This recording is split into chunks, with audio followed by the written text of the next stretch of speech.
સમગ્ર ગુજરાતમાં સ્થાનિક સ્વરાજની ચૂંટણીઓની લાંબા સમયથી રાહ જોવાતી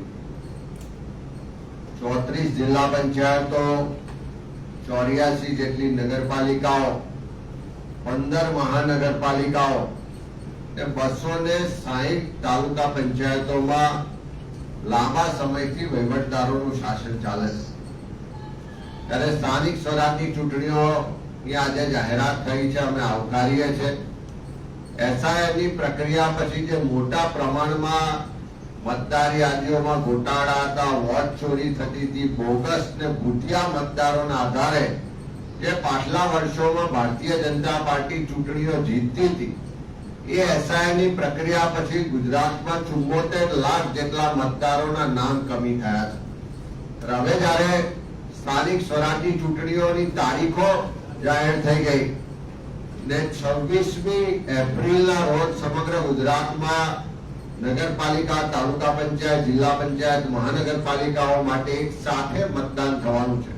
ત્યારે કોંગ્રેસ પાર્ટી તમામ રીતે આ ચૂંટણીઓ માટે તૈયાર છે.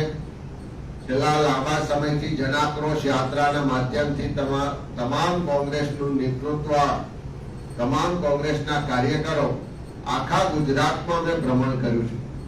લોકોની વચ્ચે ગયા, ઠેર ઠેર ભાજપનો ભ્રષ્ટાચાર જોયો છે. સ્થાનિક સ્વરાજની સંસ્થાઓમાં જે પ્રજાના પરસેવાના ટેક્સના પૈસા છે એની ઉગાડી લૂંટ થઈ, એવો આખા ગુજરાતમાંથી એક જ અવાજ આવે છે. અને કમિશન, કમલમ અને કૌભાંડ એ આખી જે યુતિ બની હતી, જે નેક્સસ થયું, અને એનો ભોગ ગુજરાતની જનતા બની છે. ગુજરાતના તમામ વર્ગ વિસ્તારના લોકો આ સરકારથી, આ શાસનથી ત્રસ્ત છે. સ્થાનિક સ્વરાજની સંસ્થાઓને ભારતીય જનતા પાર્ટીએ ભ્રષ્ટાચારનો અડ્ડો બનાવી દીધો, એવી સ્થિતિની નિર્માણ થવાને કારણે આખા ગુજરાતના લોકો પરિવર્તન ઝંખી રહ્યા છે. હું 100% વિશ્વાસ સાથે કહું કે જે રીતે ગુજરાતની જનતા પરિવર્તન માટેનો સંકલ્પ કરીને જનાક્રોશ યાત્રામાં જોડાઈ હતી, કે આ સ્થાનિક સ્વરાજની ચૂંટણીઓ છે એની શરૂઆત થશે. ગુજરાત કોંગ્રેસ દ્વારા પણ આખા ગુજરાતમાં અમે જિલ્લા સ્તરે પ્રદેશમાંથી નિરીક્ષકો મોકલ્યા, તાલુકા, નગરપાલિકા સ્તરે પણ નિરીક્ષકો મોકલવામાં આવ્યા છે. એમણે બધા જ તાલુકામાં, બધા જ નગરોમાં વોર્ડ સુધી જઈ, ગામ સુધી જઈ બધાની સાથે સંવાદ પણ કર્યો છે, બધાને સાંભળ્યા છે.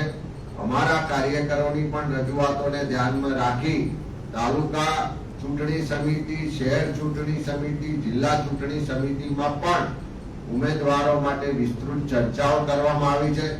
અને પાર્ટી તરફથી આ વખતે નક્કી કરવામાં આવ્યું છે કે તમામ સ્થાનિક સ્વરાજની સંસ્થાઓમાં ઉમેદવાર પસંદગી કરવાની સંપૂર્ણ સત્તા સ્થાનિક જે તાલુકાની ચૂંટણી સમિતિ છે, નગરપાલિકાની ચૂંટણી સમિતિ છે, જિલ્લાની ચૂંટણી સમિતિ છે અને મહાનગરની ચૂંટણી સમિતિ છે, એ સ્થાનિક ચૂંટણી સમિતિઓને સંપૂર્ણ સત્તા આપવામાં આવી છે. ત્યારે ટૂંક સમયમાં આ ચૂંટણી સમિતિઓના માધ્યમથી ઉમેદવારોની પસંદગી કરવામાં આવશે અને એને જાહેરાત કરવામાં આવશે.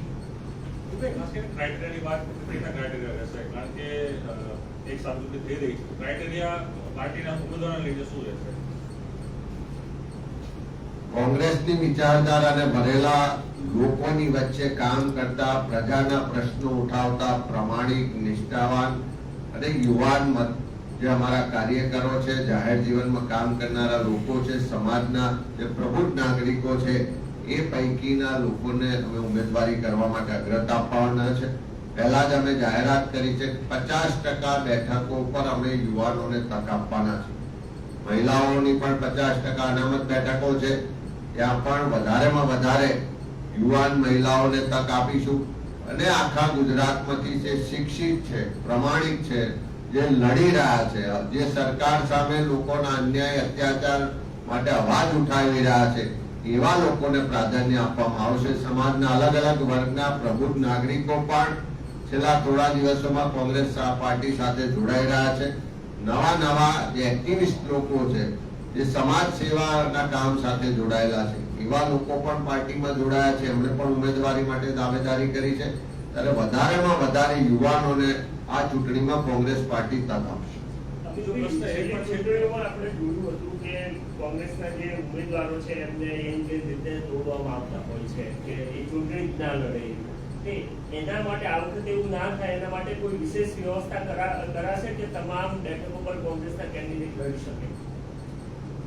ભારતીય જનતા પાર્ટી સીધી રીતે ચૂંટણીઓમાં જીતી શકતી નથી, એટલા જ માટે સામ દામ દંડ ભેદનો ઉપયોગ કરીને લોકોને ડરાવવા દબાવવા ખરીદવાનો પ્રયત્ન કરતી હોય છે.